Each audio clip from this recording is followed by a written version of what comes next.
Welcome to the Healthy, Wealthy, and Smart podcast. Each week, we interview the best and brightest in physical therapy, wellness, and entrepreneurship.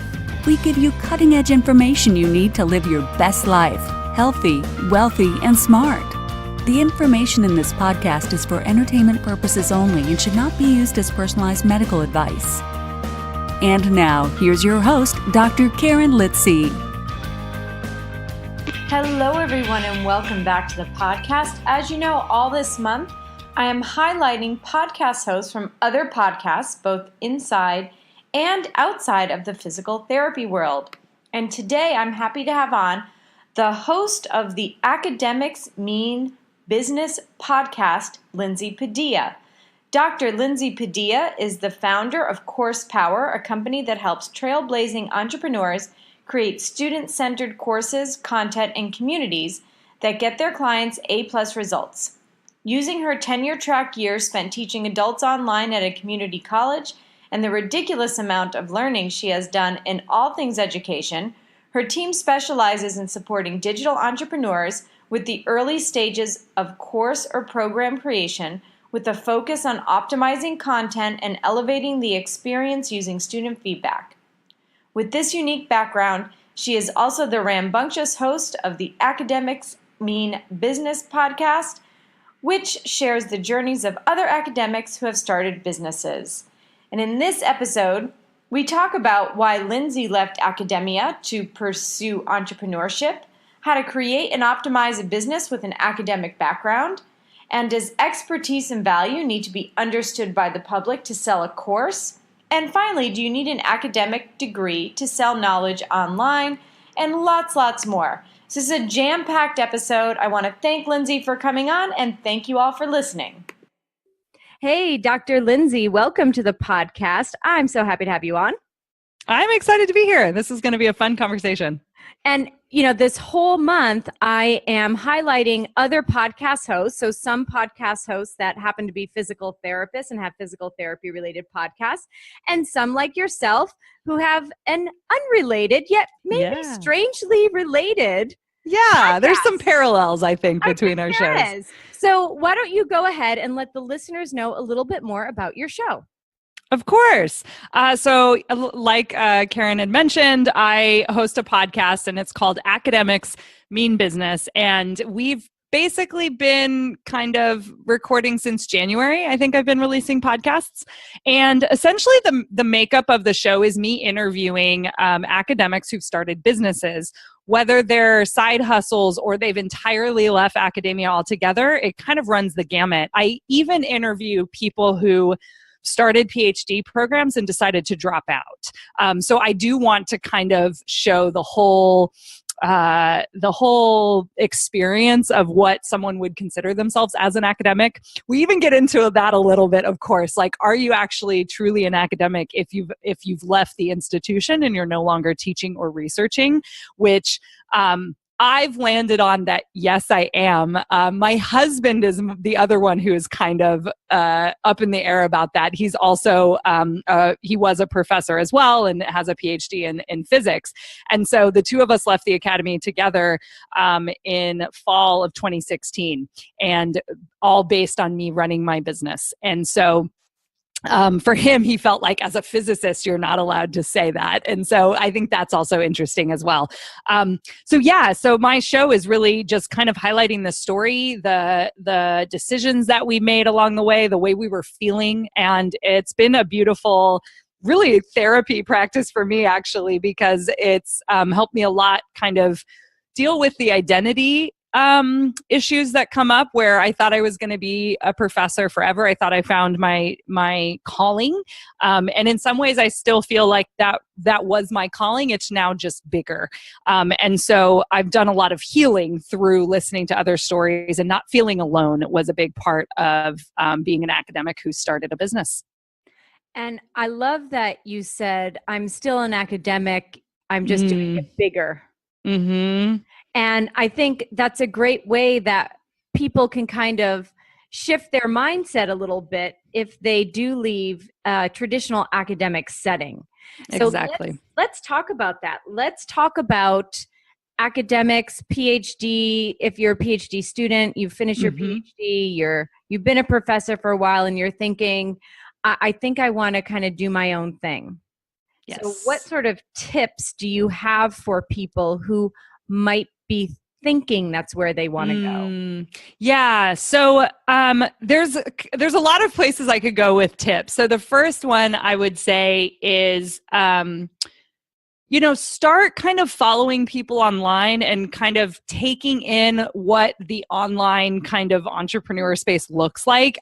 That was something that I stumbled into, I guess. And so you might be listening to this and being like, oh my gosh, I didn't even know this was a reality, right? So go poke around a little bit, listen to some podcasts of people who have online businesses, because I think some of those first initial steps, at least from an academic perspective, I wanted to study, right? Like, how can I get a degree in online business, right? And even if the degree was through experience. So yeah, that's one of the first things is just kind of dip your toe in and see what's out there. And how people are making money online, because one of the things that surprised me about it when I still say that I accidentally started a business, but one of the things that surprised me about it was that there's not a lot of overhead, right? And so you can kind of play and not have to have a brick and mortar, essentially. When I thought of a business, I thought of, I have to have a storefront and I have this, physical product potentially, or, it would cost me all this money to do that. And starting an online business, you can do it what we would say bootstrap level of spending money here and there, but nothing as not as much as you would imagine. And so that was surprising for me. So when I started to kind of pay attention to what was possible, it just felt like the world kind of opened up. And from there, I kind of stumbled into it. I would say the other tip is, and this is big and has come through in my podcast and my interviewing, I think I've interviewed about 45 or 50 guests now. And one thing that I would say that helped me, and then multiple other guests who are doing both, or in a transition to leave. So this works then for also someone beginning, is really kind of look at your time that you give to the institution. And there's this part of academia that is kind of, I don't know, it's unspoken. It's not unspoken, but it's expected that we give a lot of our time back. And in many cases, we're actually not compensated back for that time, and particularly fairly, but that's a whole other conversation. And I was on the union at many of the institutions I taught at. I taught at a community college, also to give you some context, which may be different if you're at a 4-year. But we negotiate in our contracts how much time we spend on committee work, how much time we spend on professional development, how much time we're supposed to spend, giving back to the institution with our students, of course, in office hours and that kind of thing. And look at your contract and think about, where am I overgiving? And typically on campus, there are professors that are looked down upon because they're not pulling their weight. And then there are these other professors who are seriously, seriously overworked, and, running everything on campus, right? And so when I started my business and kind of had my first semester where I was kind of running a full-time business, actually, quote unquote, on the side, I just started basically making those decisions. Okay, my contract says I need to be on one committee. I'm not going to be on 2 or 3 like most of my colleagues. My contract says I have to be on campus at, between this hours and have this many in office hours. I can do that, right? And so I started to take back my time from the institution and invested it in myself and in building something on the side, because I personally, I think they are kind of sucking a lot of us dry, and we'll see our colleagues that are so burned out by the end that no wonder why they don't want to be on any committees, right? And so it's those kind of, that overgiving that I think is expected. And I think the institution kind of exploits our passion for teaching and learning and loving on our students. And it's exploited in certain ways where, that the expectation of what a good, colleague looks like, but then also the demands that are coming from administration that just keep piling on without similar pay increases, particularly in California, which is a whole other discussion about our budget, but particularly after the recession. But that I think is probably happening at most institutions around the globe, right? So those are probably my first two things. And then like practical, like one of your first steps would be to narrow down like how you can help people, how you can serve people, and start taking one or two individual clients or consulting in some way. And most of those people I meet online through social media. So beginning at the very beginning, which is get a client or two. Don't build a website. Don't do anything crazy. Just help somebody and talk about an exchange of funds for that. And, maybe it's a little on the lower end as you're starting, but, getting that first client is kind of like the scariest part about the whole process. And then it kind of unfolds, which I know we'll talk about more as well. But yeah. Yes. And what about if you're at an academic institution and you want to start like a side hustle, see how that goes, and perhaps eventually transition out? Mm-hmm. Do you need to speak to anyone at the institution to tell them that, hey, this is what I'm going to do, like a dean or another professor or something like that? Okay, so I want to add a little caveat, disclaimer, that kind of thing. Like, this isn't legal advice in any way, shape, or form. Neither one of us are lawyers. Right? But I can say from interviewing lots of folks and from recognizing what my experience was like. So let me start with my experience. I left pretty much within I left in the fall, like at the end of the fall semester in 2016. Like I said, I pretty much went into that semester knowing I was leaving. Like I had this gut feeling that I was going to be done. My consulting business had started to book out. I was making more than my salary. And a couple other like teeny things happened that made me realize that was what my decision was going to be. I hid it from them for a long time, just in fear of what they would say, what they thought about me, which some other people that I've interviewed felt similarly. And this is because, we worked for this amazing job to have a tenure-track teaching position. My husband also had a tenure-track teaching position, which, the academic two-body problem, like finding two academics at schools to be able to teach full-time is rare.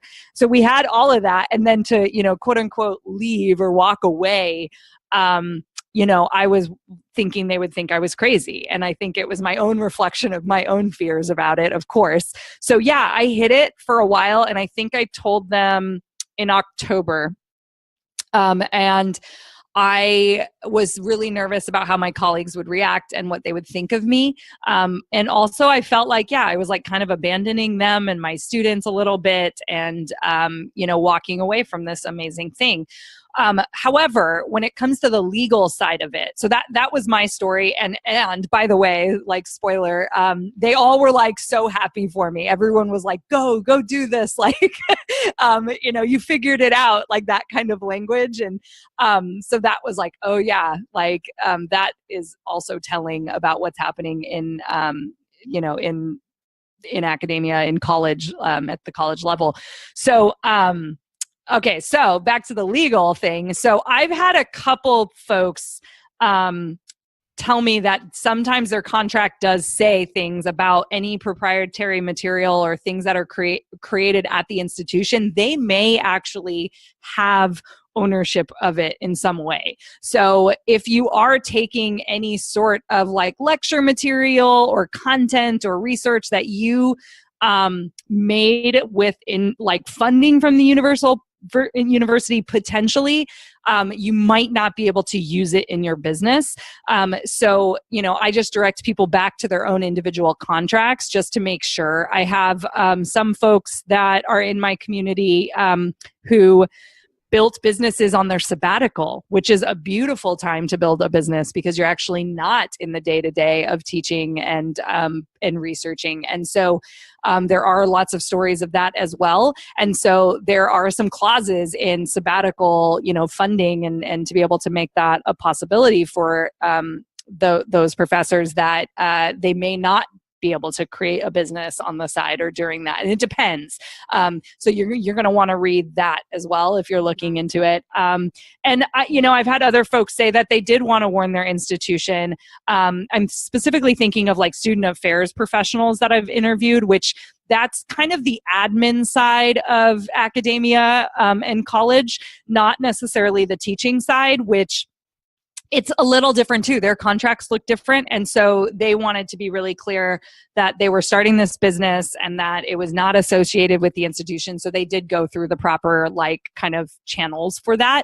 But that's scary because you don't want, the institution thinking, potentially your management or like the VPs thinking any differently of you on campus while you are still employed. And so that is a scary move. So I would just say my first move would be to look at all contracts that you've signed around your employment and intellectual property that's created while at the institution. Perfect. Great advice. Now, cool. Let's say you've left your academic post, you started your business. This is not a podcast on how to tell people how to start a business. They can, cool. Yeah. There are a billion other podcasts. There are a lot.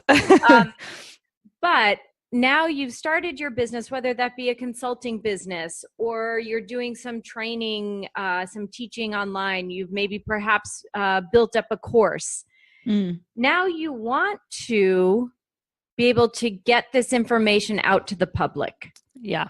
And it's a little different. So let's say we're talking about general public versus I'm a physical therapist and I'm trying to reach out to other physical therapists. Let's say I'm a physical therapist and I'm trying to reach the general public because I have a course that I've created that I think would be great. So how do we do that? Yeah. How do you do that in a way that doesn't come across as being clickbaity or weird or icky or using information that's not evidence-based? If you're an academic or you're a researcher, you're going to want to use research-based, peer-reviewed research and hopefully. I don't want to say you're going to. Let's say we hope. It's true. This your is choice. Yeah. Let's say we hope this is what you're doing when you're consulting or you've created a course. So how do you get that across to people? Because sometimes it can be a little, dry. Yeah, that's a great question. So, and let me just bring up too. So I run a course creation agency called Course Power. I'm like removing it actually from me as, a personal brand. So I went out and created a personal brand at my website and I was calling myself the Rebel Professor. And I actually helped people with course creation and content curriculum as well. And so I'm still running that business. And so the academics mean business is just like, the merging or the integration of those two identities, entrepreneur and academic. But this question, I think it's interesting. And it's interesting because the majority of courses we work on are business type courses, like how to do Facebook ads or how to start a photography business. And so a lot of it in this space is like how to make money online in some way.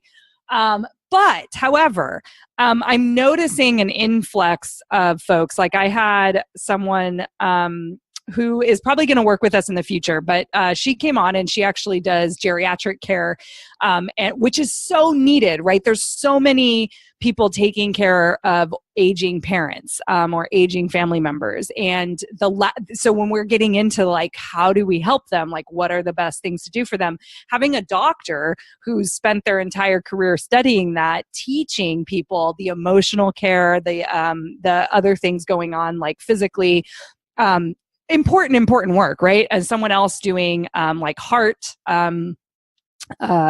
health. And so there are a lot of doctors and people with, advanced research-based like knowledge and information. And they're boiling it down to the general public. Now I don't even know if this, I guess, could be offensive, but like there are quacks out there, right? Who are selling things that aren't true. And we've had that, forever. I feel like as long as like knowledge has existed and we made money off of them. Right? Exactly. So we're always going to be between that, right? There's always going to be the person who's basically making stuff up because it feels like it's true. And, it's a big enough of a pain point that you'll buy it. And so they're fine with that. I think when you enter in as an academic or a researcher with that background, you probably aren't okay with that in so many respects. So what do you do when you're competing with somebody who can boil down, like I always think of this headline too, have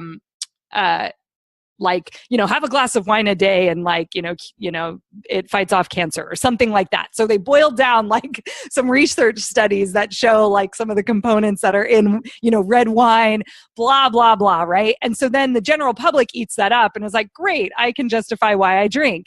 But then the researcher whose knowledge is cited is like, but you're not actually explaining what's really happening and what the actual study you're citing says.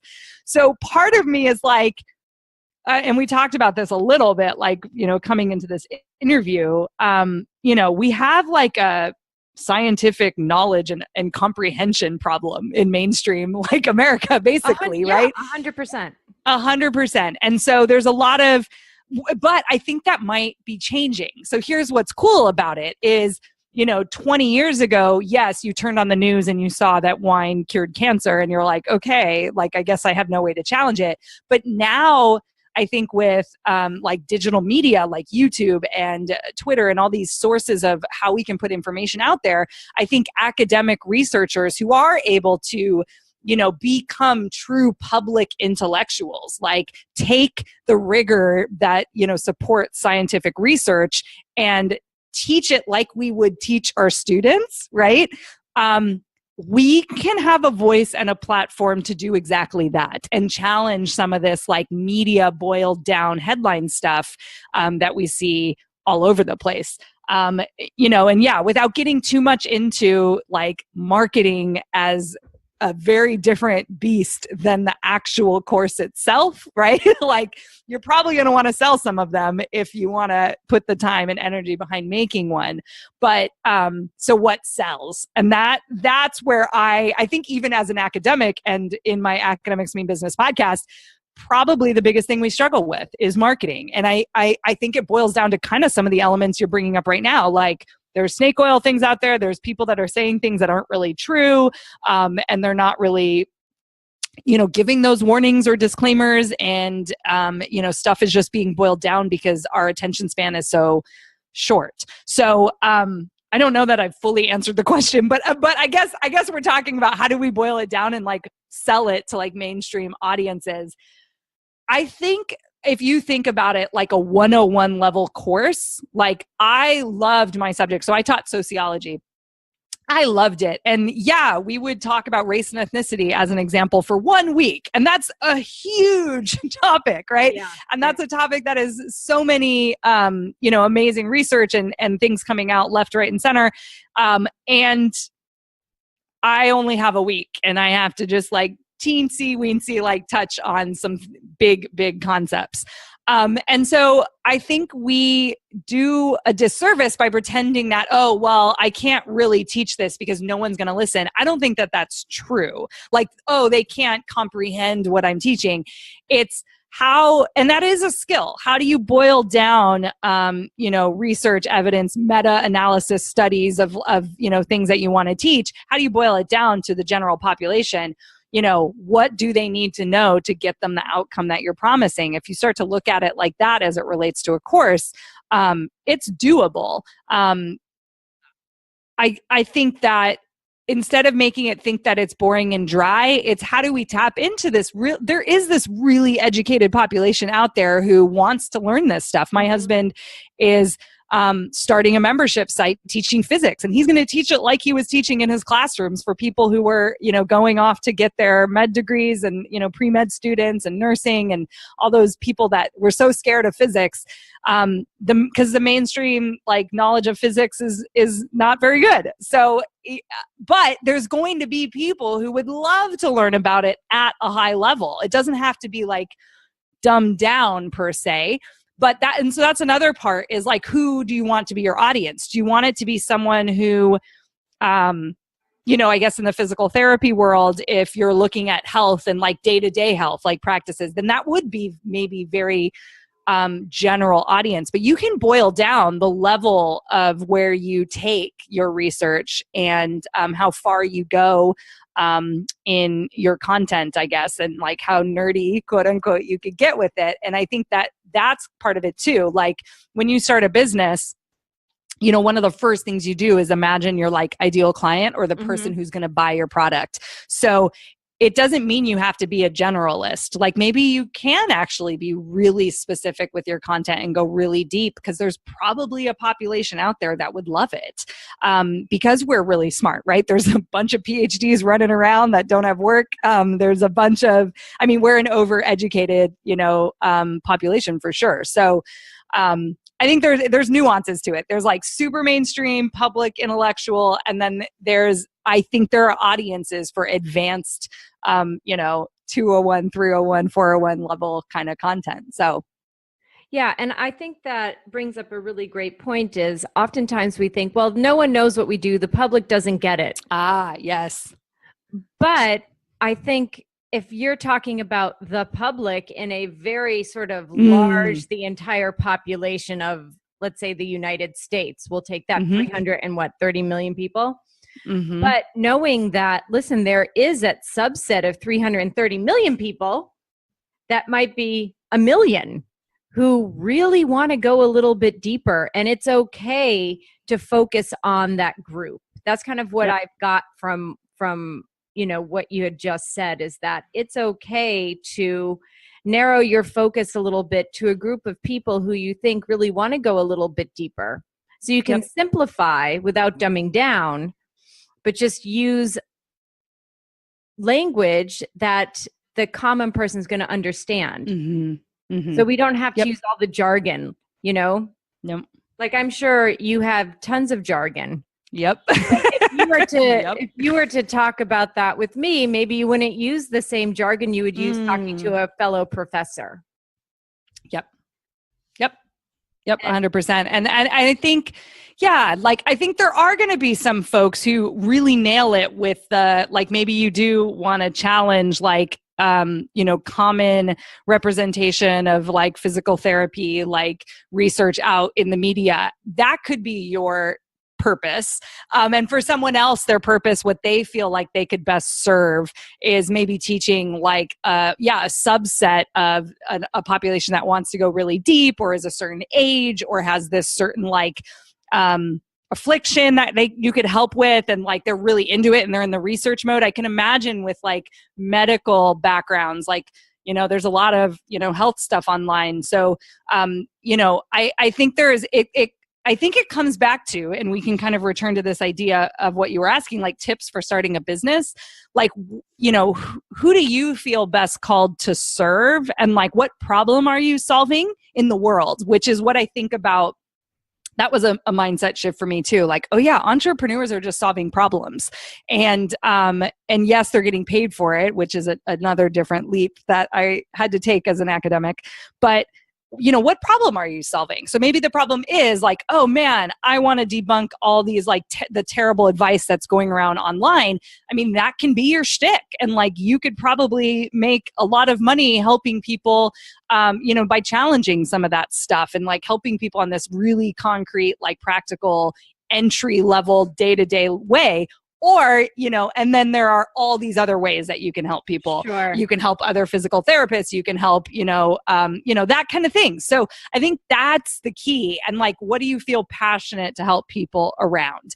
And that's really where you want to start when thinking about, because that's the thing about academics and people with like, a bunch of schooling background, researchers and the like. We know a ton of stuff, right? Mm-hmm. So how do we boil it down to like, what's the thing that actually people need help with? And that's where I think we just store a bunch of information that, are just like on shelves in our brain and we're like pulling it out and it's like, oh, that's useful in this conversation or this student asked that question. So like I have it in my repository. But when you're going to sit down and teach and sell something, you can't just like empty out and be like, here's everything I know about this subject. That doesn't make sense. You need it to be like really specific. And that gets to the selling piece too. Like what problem are you solving for the person that potentially wants to buy either your course or your program or your one-on-one like consulting, for example.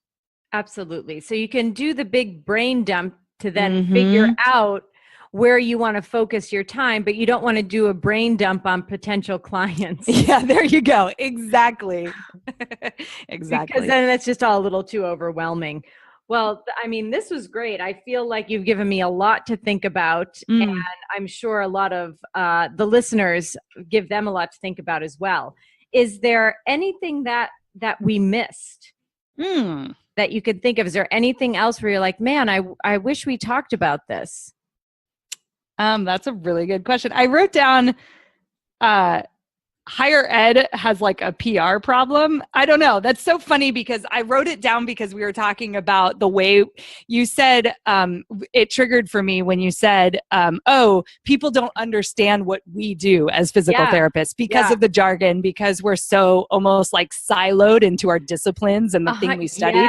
Yes. Right? So that happens obviously all throughout academia. So what's funny though, is we're also seen as very separate from like mainstream society. So I even think that like research and like what happens at an institution or what happens like in physical therapy, like as a profession, you don't know. Like the general person walking down the street actually doesn't know.